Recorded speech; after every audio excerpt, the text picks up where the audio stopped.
Hi there, Steve from the Audiophiles. Welcome. Great episode today. I had the chance to interview Warren Zevon's son, Jordan Zevon, talking about Warren's career, his music career, of course, Jordan's career and his relationship with Warren. Incredible conversation. You'll enjoy that today. And if you haven't, please subscribe to my channel. Click on that button. It helps me out a ton. And of course, I'm at the Hi-Fi Center here in downtown, beautiful, sunny Vancouver, British Columbia, 433 Carroll Street. Check out our equipment, check out our website, hificenter.com. Now let's get to my conversation with Jordan.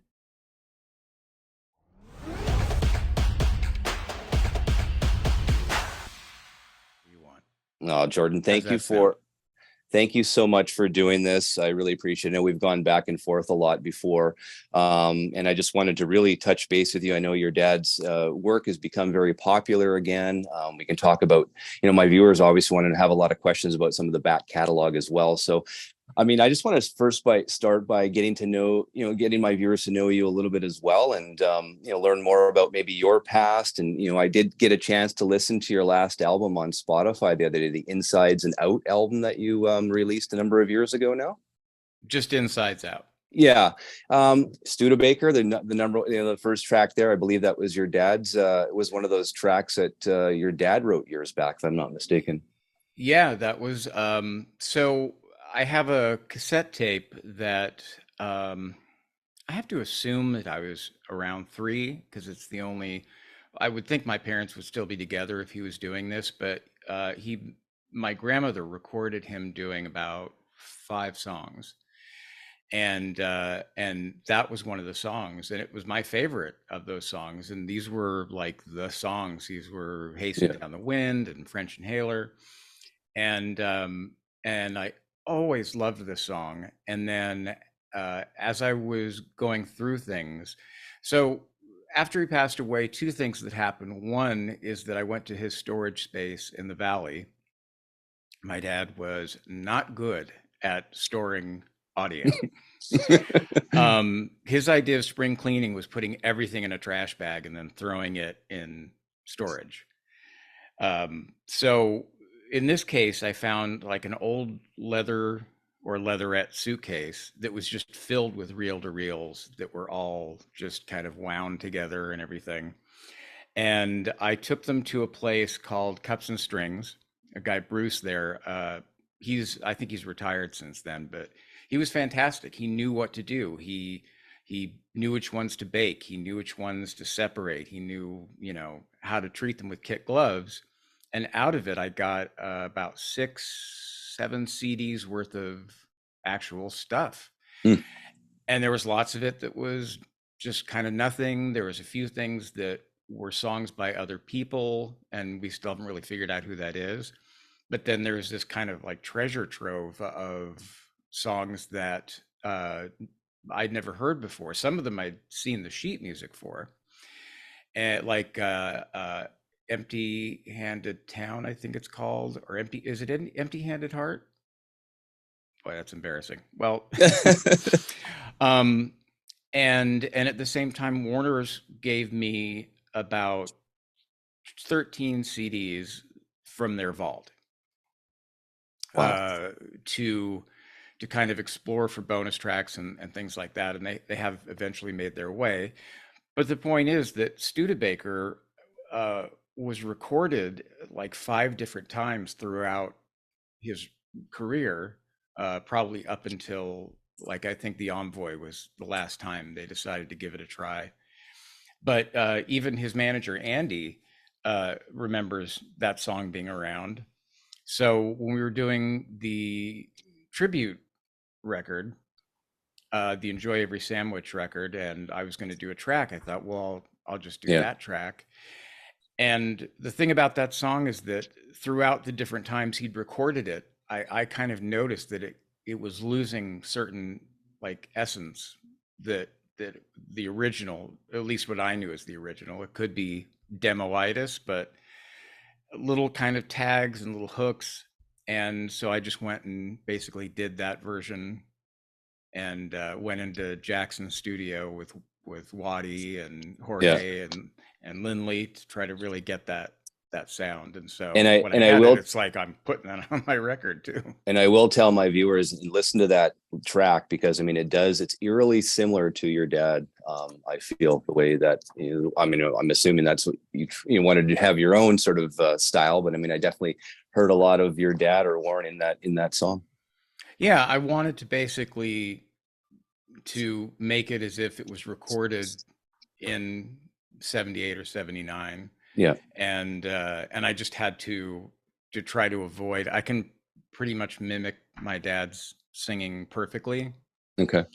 and I had to try to not do that because he could get a little like I think Jackson never needs to hear me do it again.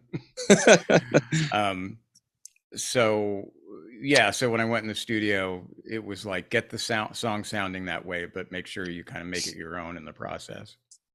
No, I really enjoyed it. It's such a blue collar song too. I mean, if my viewers haven't heard it before, you definitely have to check out Jordan's album on Spotify, because I listened to that song a bunch of times. I really enjoyed it. Really brought that song to life. So I mean, I think you worked really hard on that one, and it comes true through it. I love it. I really do. And it's got a lot of Warren Zevonisms to it. I mean, Yeah. you got vodka right there in in the Yeah. lyrics, and Yeah.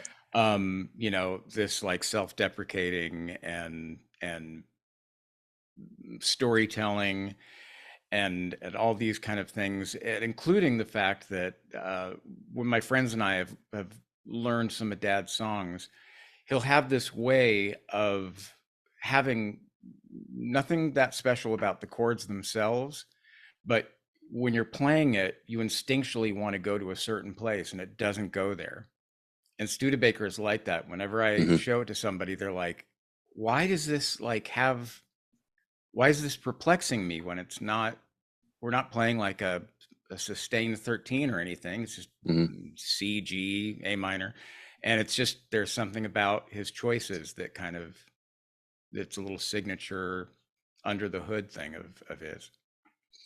So tell me, go back to sort of your childhood. I mean, you and I are close to the same age. So, I mean, we grew up, 70s and 80s and 90s kids type of thing. I mean, you grew up Yeah. obviously with a famous father. I mean, how was that relationship in the beginning? I know we talked at the top a little bit about that before we got started. There wasn't much of it. Yeah.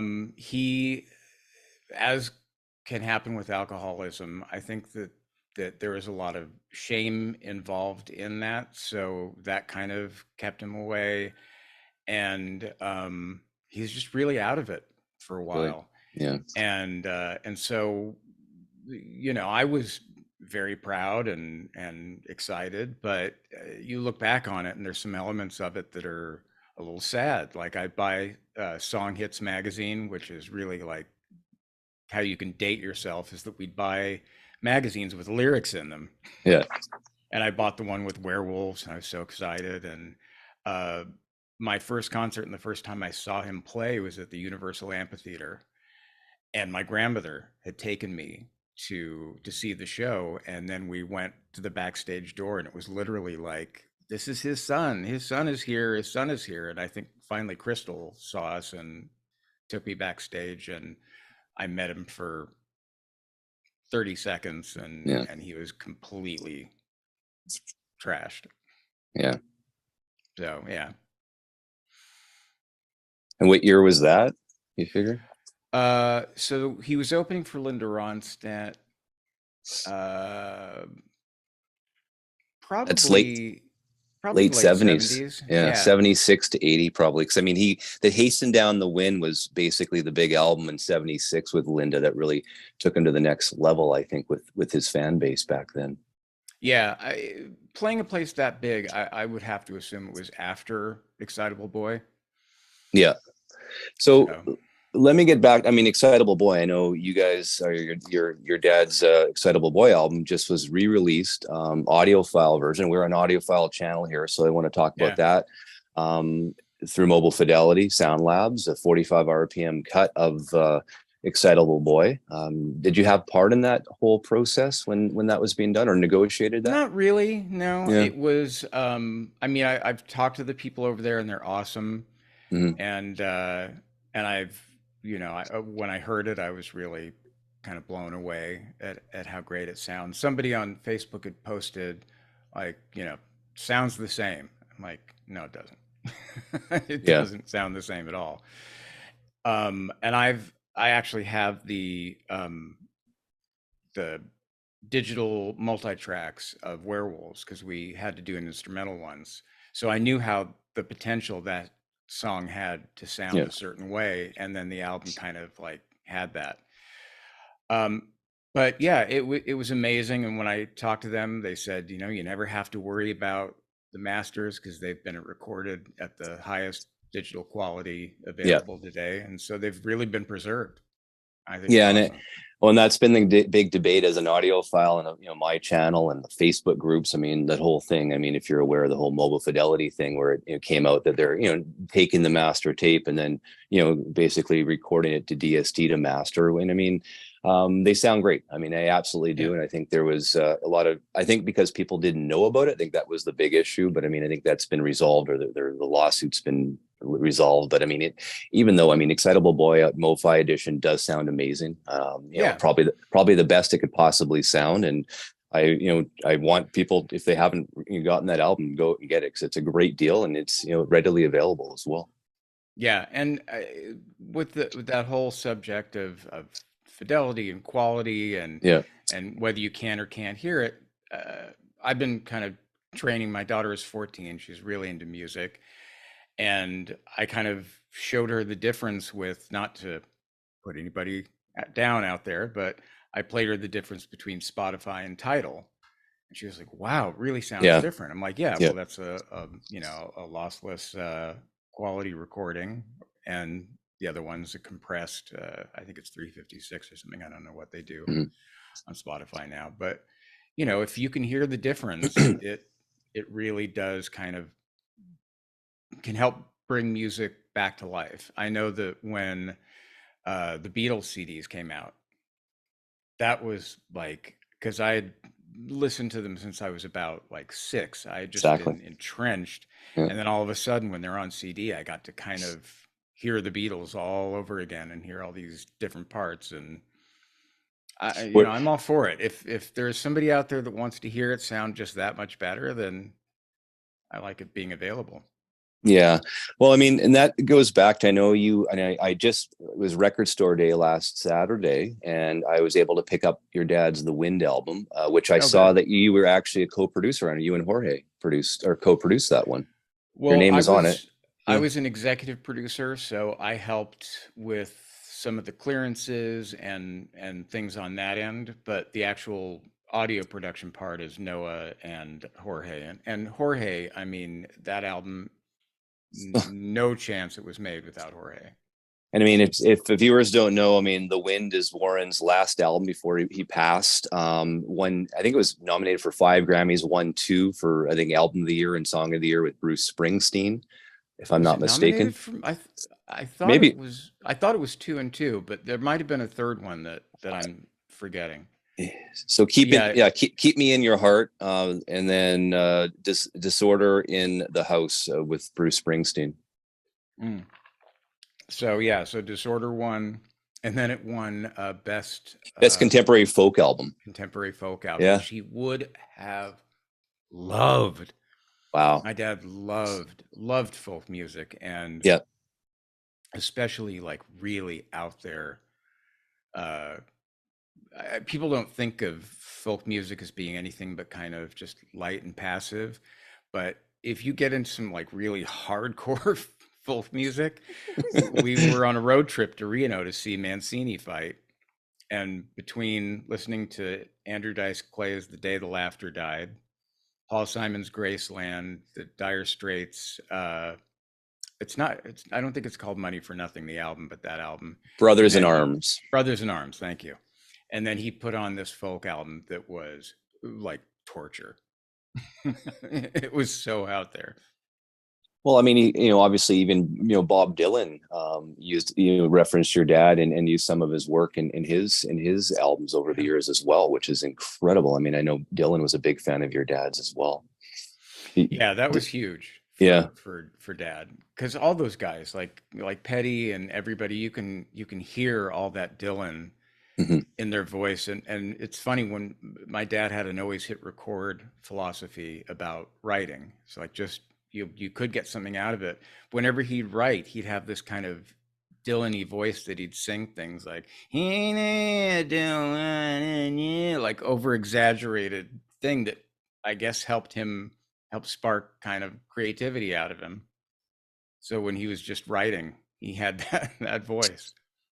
So when did you when did you get your relationship back with him? Obviously in the mid 70s and 80s, or after that, when did things sort of come around It for you was like guys? early 80s. It was, I think, Hmm. around 82 or 83, Okay. probably 82. And he got sober, and so I supported him. And luckily, the anger or resentment that I had was Hmm.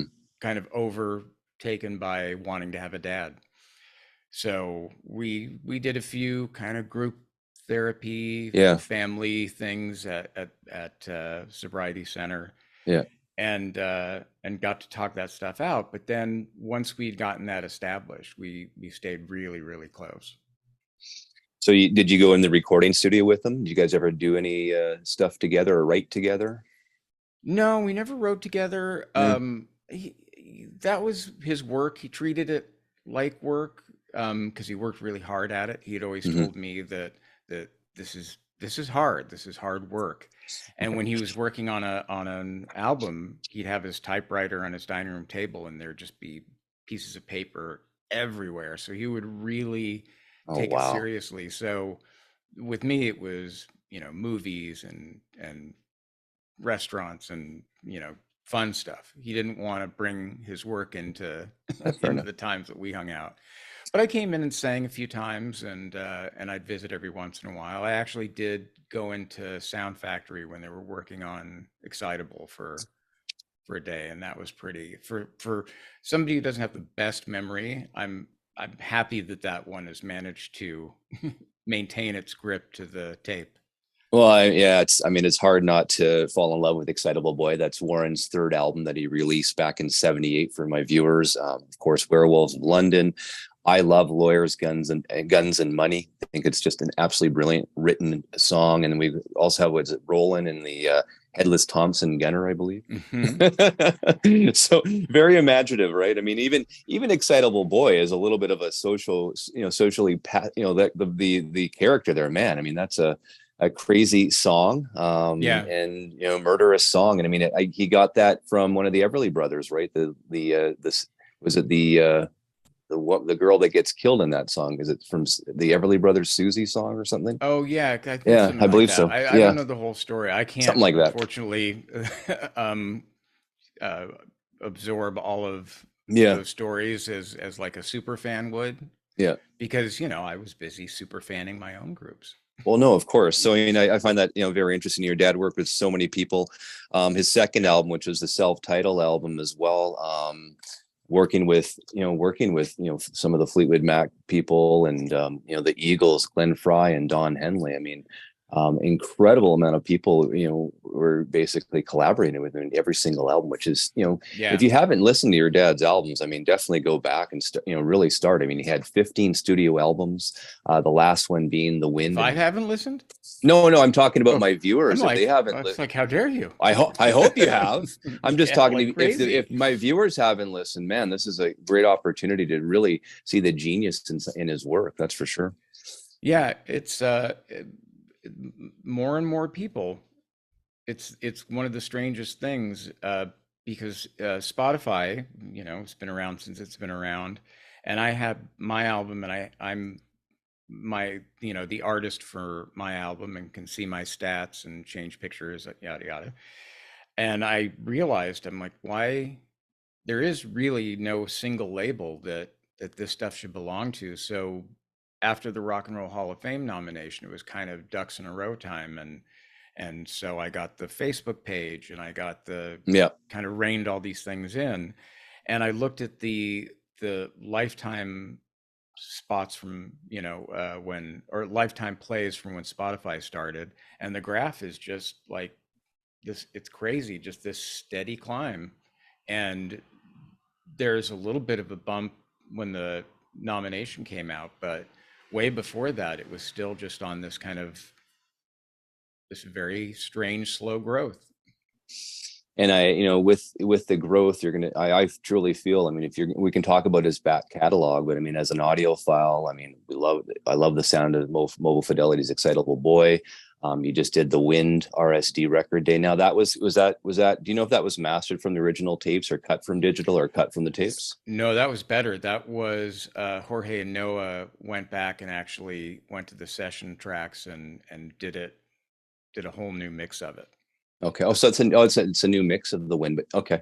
Didn't know Yeah, that. so I mean, it's pretty much duplicated, but it's really coming straight from the files now. So there's a Yeah. pretty dramatic improvement on the sound of that record.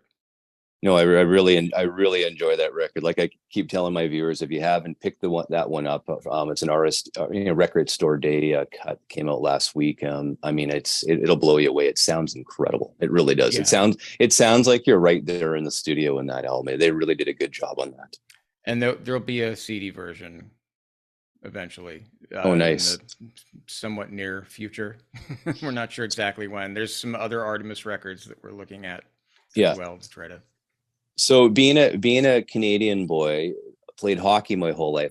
We have to talk about this, and I know you know what I'm talking about. So on your dad's album, My Rides Here, 2002, the song "Hit Somebody," the hockey song.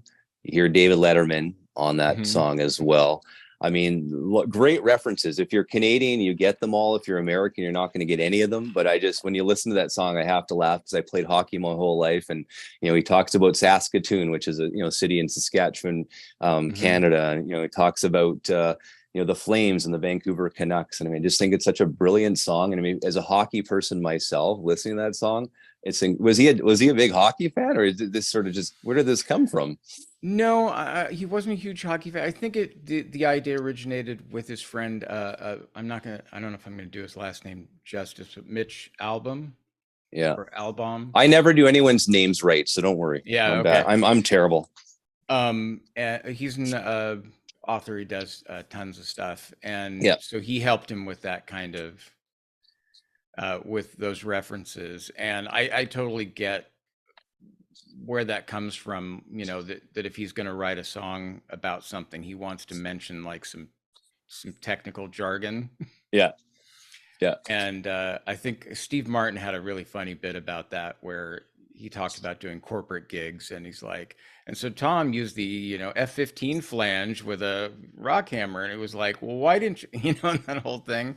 And it was kind of the same idea. Like if he's going to write the hockey song, he wants somebody like you to listen to it and hear these kind of familiar terms. And for someone like me, and like it absolutely just hits, because everything that written in that song is basically I know it. It's just basically my whole life growing up in hockey. He hit it out of the park in my eyes. Just every reference, everything he says, I get. As a Canadian, and that's what I meant about work, about him putting work into it, and he actually crafted to make it, not just, I'll write a song about hockey. It's like, okay, we're gonna do some research and really. No, it was well researched. As a hockey fan, as a Canadian huge hockey fan playing my whole life, I mean, that is a well researched song. If you're a hockey fan, you'll get all the references. You'll get it. He did a great job on that one. And Mitch gets huge props for that song. It's an entertaining, and that album too. When was it? When did that one come out? I just can't. My Rides Here, the 2002. That's and again, another great album. As he was, I think you're saying the sobriety probably helped him, because a lot of the creativity, was just flowing out of each song and each album as you went from Life's Gonna Kill You to My Rides Home until The Wind. Everything was just really starting to move. Like, just some of his best work, I think, was later on after Excitable Boy. I mean, I know that's the big album, the big commercial success and radio success with Werewolves, but man, we haven't talked about this, and we'll get to it. I mean, his time with REM, right? Hindu Love Gods and all that. And Michael Stipe was on, I can't remember what album Stipe was on. You do get everybody's name wrong. I know, I'm terrible. You were kidding. I know, Michael I'm terrible. Stipe. Yeah, I'm Stipe. I think it's a Canadian thing. I don't know, man. That's the way I am. But yeah, all the stuff that he's, people he's been around. I mean, it's incredible, the collaboration. And I think his later work in the 80s, I mean, that's where I'm hoping, if you're going to be part of that, be able to bring this back to vinyl. And so, a lot of a lot of his fans and new fans can experience this work. And I want to know from your own, where that's going to go. Are you in negotiations right now for that to happen for some of the older, or Well, the newer albums? it's not as much negotiations as just trying to track down the right people. Yeah. So yes, the end goal is to have everything released on every format, even if it's just for a smaller run or whatever it is, just so people can actually get their hands on it. Uh, the so Life Will Kill You just got a record store day. It wasn't an exclusive. It was just in conjunction with, and so that might be still available. Okay. And then My Rides Here has been on vinyl. I'm trying to think of what else. I'm really trying to get like Mr. Bad Example and Mutineer and some of those titles on vinyl. But just the same way I was saying, I kind of got all the ducks in a row with his social media stuff and everything else. I'd like to do the same thing with his catalog. Uh, that because it's kind of jumped around from place to place. We've always had a great relationship with Warner Brothers, and so that's been pretty easy. Artemis was what's the cursing situation on this show? Go ahead. Was a complete shit show. They went under. They didn't pay their bills. We don't know like masters and things like that. I mean, it was just like the worst case scenario. Luckily, Noah and Jorge had the masters to the wind. Uh, I think they have the masters for my rides here, and then Life Will Kill You. We may have tracked down the masters. So in that process, it's just being able to, get to where those tapes are. Because unlike when you're dealing with somebody like Warner, where everything is very neatly organized and stored Mm-hmm. and cataloged, Mm-hmm. like some of these things, you never know. So that's going to be part of the journey, finding the right people to talk to and getting them to actually do something. But I feel good about it.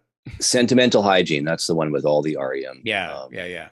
That is an incredible album as well. I mean, I listened to some of your dad's albums in the last week or so, knowing that we would be on again, just to get myself refreshed, right? Because I grew up with it over the years. But I'd love to see them back on vinyl again. I'm excited to hear that you're going to do his catalog, and put it back on vinyl. I mean, a lot of my viewers and the people I converse with are big vinyl junkies, right? So I mean, we like to Yeah. hear it. We like to hear maybe from the master tapes or something like Mobile Fidelity, where it's cut from the masters to DSD and then put onto vinyl. I mean, does the highest quality sound? Because I think your dad's albums deserve that, just because of how musically talented he was as a piano player, and everyone that was involved in his albums. I mean, it will really come out in the sound if you really capture it from the masters and put it to vinyl and really have the proper mastering engineers and everyone do their part. I think you can really see a real spike in interest in your dad's work. I truly do. Well, I love And I'm vinyl not and fanboying right now, Jordan. This is honestly how I feel. I Sort of appreciate fanboying. that. Sort of fanboy. Yeah. No, I love vinyl, and it really is kind of the miracle. It's and kind of an audio wonder, because I don't know if it can be seen, but I have a Victrola. Yep. And I've got a huge collection of 78s, and I crank up an arm and I put a little piece of metal into the arm, and plop it on that record, and there it is. There it is. And there's no tape or, I mean, CDs, maybe they'll survive, but then you have to have a CD player that hasn't broken. So I like vinyl's comeback is good. They're like the cockroach of the audio Well, world. and I think it helps the artist as well because obviously you're getting a tangible product. I mean, you sort of know how many you're selling. I think as an artist, you're going to get more of that sale than you would a Spotify stream, right? I don't know what the comparison is, but it's something Nobody like knows. if yeah. I don't think Okay, so anybody knows. I'm thanking because I've actually tried to figure that out too. I'm like, okay, how does this all work? And I mean, to if you have 100,000 streams, that's comparable to 1,000 albums or something. Like it's just a weird number, and even that, who knows if the artist is even getting paid in the end, right? Yeah, it always changes, and I think like anything, I don't know if it's gotten better or worse, but I know that YouTube doesn't pay what they used to because there's so many people doing it and so many people watching. So I don't know how Spotify works for other artists. And Yeah. when I put out my EP, it was still the good old days, and I used a company called CD Baby, Mm. and I would sell them, and I'd ship more. I'd send more to the factory, and then they'd send them off from the factory, Yeah. and Yeah. I just logged on to that account like 2 weeks ago, and they owed me $70. Oh my I'm like, gosh. oh, okay. Who knew? That's almost like that's like a nice Starbucks for you and your daughter. That's pretty much all that is, huh? These Yeah, days. yeah. With a dessert. Oh, you get the dessert as well. Yeah, split it, two Oh, straws. oh my God, yeah. And it is little Susie that he referenced from the Oh, Everly yeah, yeah. Brothers. Wake up, Took little little Susie Susie to the for junior yeah. prom. Yeah, Oh my God, that's yeah. Anyways, with the craziness that's going on in today's society, I mean, that really today, the excitable boy could be saying about a lot of different crazy people out there. So yeah. yeah, The culture pretty has caught up with the song. it definitely, I know it definitely has, absolutely. So no, yeah, Sentimental Hygiene had the REM on it, and then yeah, Transverse City, that was 1989. I think that was about his eighth or ninth album that your dad did. And then tell me what your thoughts are on the Hindu Love Gods album. That was 1990. We were both quite young back then, and probably watching more movies and listening to that when that came out. But REM being such a huge band, and your dad collaborating with them on that album. That's pretty cool. That was a great time on a lot of different levels. That a lot of that had to do with Andy Slater, who's actually doing the documentary, which is just kind of in its infant stages. But he Mhm. managed my dad for a long time, and he produced that album, and they had a pretty amazing relationship of kind of being there for one another when the other person needed a helping hand. Yeah. And yeah, and just having REM in there and having a band play these songs and all the energy that it brought to it. And so Hindu Love Gods was just kind of them just jamming on these songs because they'd become like this pretty awesome group. So, and I think his songwriting at the time was really, really sharp. I think that Yeah. there's a lot of great stuff on that record. And it was a pretty high profile record for him after kind of being on the downslope for a little while. So it's safe to say at some point my viewers will learn that maybe Hindu Love Gods will be reissued on vinyl again, and a record store release or something like that in the future or near future, possibly. Again, it's the kind of Yeah. thing. I mean, Okay. I have the company to put the records out. So Yeah. it's really just getting somebody at the label to go like, hey, just let us, we'll just give you money. Just let us put this out. So how does that whole process work? Let's say, okay, I want to do an audiophile version of My Rides Here. I mean, you have the master. Is it just you and your team, or Jorge and his team, to say, okay, we need the master, and here's what we Oh, need to if do? only it was that easy. Yeah, no, I'm curious. I'm really curious to know what the whole process is. Well, so I think that MoFi works with it's Warner Rhino, Yeah. so same entity. So I think that they talk to Rhino and say, hey, we want to do Mhm. this one. I want to get them to do the first record. I'm hoping that Well, this did pretty well because I really would like to see the first record on MoFi. like the self-titled Warren. Yeah, yeah, Self, yeah. yeah. Okay. Well, I think they had at one point decided they're going to do it, and for whatever reason they pulled it off, or that's what my understanding was. Oh, well, they can get back on it now. I want no that. I mean, again, that's that would be amazing if MoFi was Yeah, to do that, it do really that would. title. It would be so. Well, get on that. You got to call them up then, Jordan. Get going That's on what that. I 'Cause big do. big sales. When I'm not busy doing interviews with Canadians, this is what I do. Well, how many times in your life can you basically do interviews with Canadians? This is pretty special. Come on.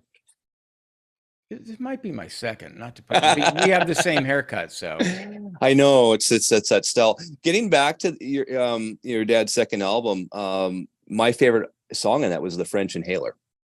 yeah, Reason being because I love the Eagles as well. So you had Glenn Fry and Don Henley on that track. Incredible.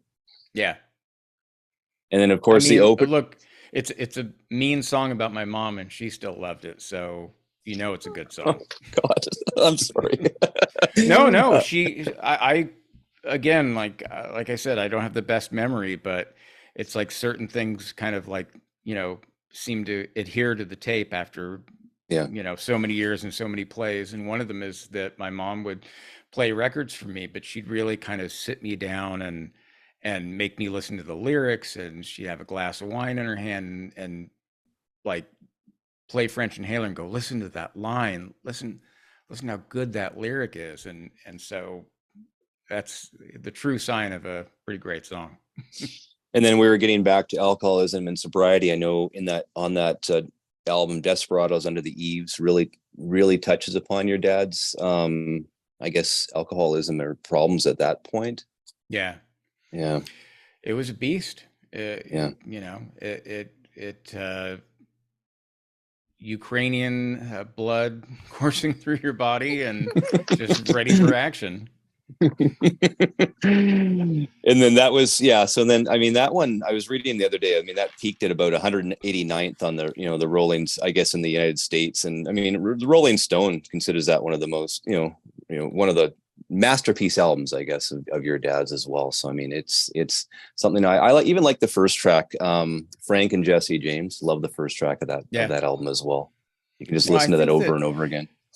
I think that the reason that it's easy to have an album like Life Will Kill You come out and not kind of have it be as slow a build as it's been is because those first two records, they're second and third in actuality, but Right. really it's the first and second record, are just kind of cover to cover perfect records, at least Perfect. to me. Yeah. Like Imperial Bedroom or Skylarking or Sergeant Pepper or one of those albums, Peter Gabriel. So that's just Don't forget Paul Simon's Graceland. Come on. Paul Simon's Graceland. And with Life Will Kill You, it's it's not that there are some songs that may or may not be your taste, but the songs that really hit on those records are amazing songs. And so I think it just took people a while, and maybe the kind of non-linear way of listening to music that people do now is allowed those tracks to kind of make their way out into the world. And that's the thing. I mean, well, getting back to vinyl, we finally saw vinyl. We talked about CDs before. Vinyl is now outselling CDs for the first time since you and I had hair and back in 1986. So, I mean, that's a long time. Yeah, and I think that will continue. And who knows where it will go, right? I mean, I think it was an interesting stat I read not long ago that 50% of new albums today, people don't even have record players. So they're buying the albums for like the tangible aspect of it or that's something funny. for the art. I don't even know if that's a true stat. I still don't believe it as an sure avid it's a record true stat because so? I just bought my daughter the new Gorillaz album Yeah. picture disc and the De La Soul 3 Feet High and Rising colored Yeah. vinyl. I don't think they'll ever get open, but she has them and she loves them and she collects like her Billie Eilish stuff and she's not necessarily an audiophile, but Yeah. she still loves to have that album in her hand. Well, that's the thing. I mean, I remember going from vinyl to cassette, and then when the CD finally came, I think it was like mid '80s. I was like, "Holy shit, this thing is incredible!" You press play, I don't have to flip anything. The sound quality is out of the world. You have the old, remember the old Sony Discman? I had one of those. I mean, incredible.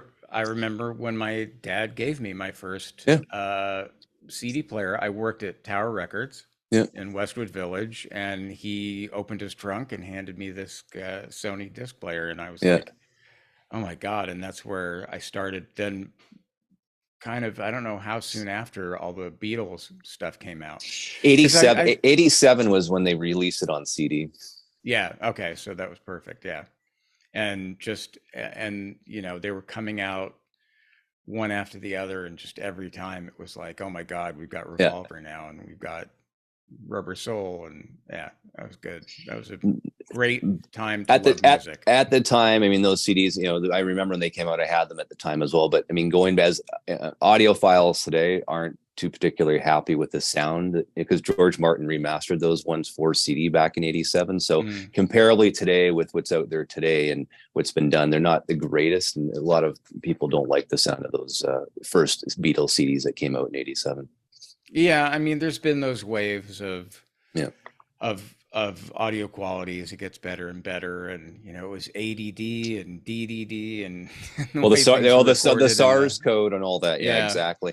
And we're getting back to that too. I mean, after the whole I call it DSD gate that MoFi went through, they don't have SARS codes, but what they're doing is they're actually, and you probably noticed this on Excitable Boy, they're putting the actual, okay, so it's, it's a quarter inch tape or half inch tape, to DSD analog console or cut, so they're actually showing or got telling it. us the process now, or the mastering process. So sort of Right. like a SPARS code, but so it's come a long way. So for me, I like to see that. I like the tangibility. I like to know Yeah, where it all came transparency from. is The always a good thing. transparency is great, right? Yeah. I really enjoy that. So that's one thing that's really come out of this whole thing that MoFi had to go through, was the transparency that, as a vinyl lover and collector and audiophile, we now know exactly the source. Okay, it was sourced from the original tape. They basically copied it DSD, mastered it through their analog console, and then cut it to vinyl. I mean, like you said before, I mean, now they're archived, right? You don't actually have to go back to the master ever again. I mean, it's there. Yeah, it's a great thing to know. It's like you just we're think we might be up to 500 and something cassette tapes that we've finally started archiving, every single one, and uh Wow. yeah. And That's a process. yeah, it is a process. And we have a Dropbox folder that just has them all in there, front and back pictures, and then the recordings. And it's just a complete lottery of what you're going to find, because there's a lot of drive home tapes. So work in the studio all day, okay, do a quick mix so I can drive home and listen to what we've done, and different mixes. But then we'll come across a Roxy show Mm. where he had opened for somebody at the Roxy, and I think it was '76, that I didn't know there was a recording of, and suddenly we have a recording of it. So there's a lot of Oh man. very cool stuff in there, and we're gonna figure out what to do with it. I was really proud of Preludes, and I think that there was a lot of songs there that deserved to be heard. To me, it doesn't feel like a kind of thrown together outtakes Mm. album. So I'm a little wary of doing like a volume 2 of that. So I don't know if it would be some kind of streaming platform. I even talked about doing like a radio show type podcast thing, and featuring songs. I don't know, but at least they're all there now. Well, you can come They're on here in and the do it. cloud. You're welcome to come on here and do it. That'd be fun. There you go. There I you go. appreciate it.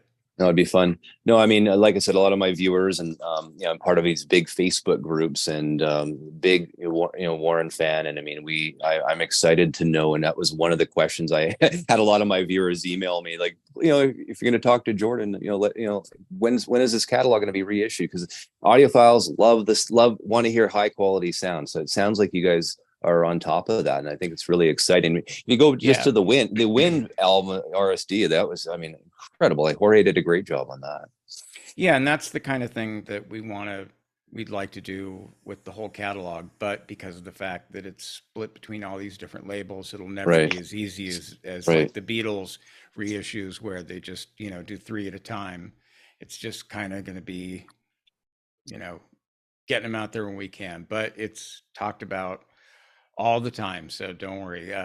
Adam Unger, who helps me out with a ton of stuff and also does our website and design. He's always, and he's working on it too. He's tracking down people and making phone calls. So we're on it. Well, Rest that is assured. okay. So that's good for the viewers to know that that will is on the way and will be happening at some point. Hopefully not in 5 years. No, it won't take that long. Because there's a market. I mean, I know MoFi's Excitable Boy. I think I don't know what the sales are, but I do know it's been doing quite well and been great positive reviews of that album. Just overall, I think it's the best sounding. It's the best sounding Excitable Boy that's ever been put out there. So I mean, if you can get stuff like that for his Yeah. catalog, man, come Yeah, on. it's good stuff. Yeah, Yeah. I love that stuff. I've rebought many a record, so So I always give in to the upgrade. so I should ask, I know you have the 78 behind you. Are you a big vinyl guy to this day? Or are you still No, I don't have the equipment for it, and when you have a 14-year-old, you have expenses that don't leave you the budget for getting yeah. that. MoFi is connected with Music Direct. Yep. And so I was looking through there, and I look at the Macintosh and those Yeah. things, and it's like, oh boy, I could really get into that. Well, But I have my record player, and I do dig putting it on. I will say that as much as I love vinyl and love listening to records, I have been spoiled because every time I'll put on like Court and Spark or something like that. Um, and and then like it feels like 5 minutes later the side is over. I'm like, all right, you have to go and do that I thing. know. Well, And whenever I put them on, like the Ink Spots, who I love, I mean, that is a group that sounds so perfect on vinyl. And so yeah, I still love it, but I don't have the gear for it at the well, that's the moment. thing. Warren's work sounds so perfect on vinyl as well. I just think that's Yeah. the era, right? And like the Yeah. Beatles has to be on vinyl for me as well. Yeah, Just to get back to it. yeah, and I did all that with the Beatles, where the mono Sergeant Pepper Yeah. and all the different versions. But yeah, the first Dad's first record and that opening piano part of Frank and Jesse James, I mean Yeah. that's Oh, begging for crackle. exactly. Yeah. Well, even I mean, we haven't really touched upon your dad's, as a piano player. I mean, I not to say that he was underrated, but if you listen to how I think it was, I mean, I'm blown away by some of the way he played the piano. I mean, I'm not a pianist at all. I'm played trombone and guitar very badly, but I mean, just listening to that, wow, wow, Yeah. wow, wow. No, he studied with Stravinsky and he was Yeah. classically trained, and I don't think he's underrated for his piano playing. I think he's an underrated guitar player, Okay. because he was a pretty fantastic guitar player. And I Yeah. remember that Letterman said something about his playing, and like, hey, you're pretty good. He's like, I've been playing since I was 16 years old. Well, I read that as well. Your dad was actually the only guest on Letterman that he was allowed. Letterman allowed the full hour to have him on. That's really cool. Yeah, yeah, that was amazing. Amazing. Letterman's, I can't say Yeah. enough about Yeah. Dave. Dave's great. He really Yeah. is. And Yeah. I got to go on the show with Dad, and I Yeah. got to go there when he was filling in for Paul, which is amazing. And I got to go a couple times by myself, and Oh, wow. nothing but just tremendously good memories of doing that. I hope he stays in contact with you, or you can reach out to them. Or I thought about it I was yeah. actually wanted to tease him because he had done some videos about wanting Dad to be in. I'm like, I thought you were, where's the pull? Where's the, Yeah. I thought you were the Don of Hollywood. Yeah. Um, so I might try to figure that out, Yeah. but yeah, he's just been another great supporter of Dad's career. So, do you have any plans to cut another album or another EP at all, Jordan? I don't know. If Okay. you asked me 2 years ago, I would say, yeah, yeah, it's Okay. coming out, it's coming out, it's coming out. Um, it's just kind of a personal thing of my relationship with music has always been a little weird. When Yeah. I was a kid, it was just all I wanted to do. And I was in bands and I loved every part of it. And then I saw how difficult my dad's career was at times, and it kind of it brought like a reality to it that kind of ended up sticking with me for for whatever amount of my subconscious. And so basically I've got a bunch of songs and I have a studio. I'm a perfectionist, so it's torturous for me to try to get things to sound the way I want to. So I don't know. I hope so. I have a couple songs that at the Okay. very least I would really like to just put up on Spotify and just because when you write a song and you don't put it out, and then like the next thing you know, like I had a song called Wrecking Ball that's I gotta change that title. Not the Miley Cyrus version, I hope. Not the Miley, not the Bruce. Yeah. Um, so it's like if when you don't put them out into the world, once Yeah. they've been born, it's kind of they just kind of die this sad little death in your mind. So I'd Well, it's like to like get them out there. that's no different when a tree, if a tree falls, does anyone hear it, right? I mean, it's the thing. If you're not in the forest, you actually hear the tree falling. You got And to if a put it on song drops Spotify. and you don't let Yeah. anybody hear it, did it Then really no one fall? hears it.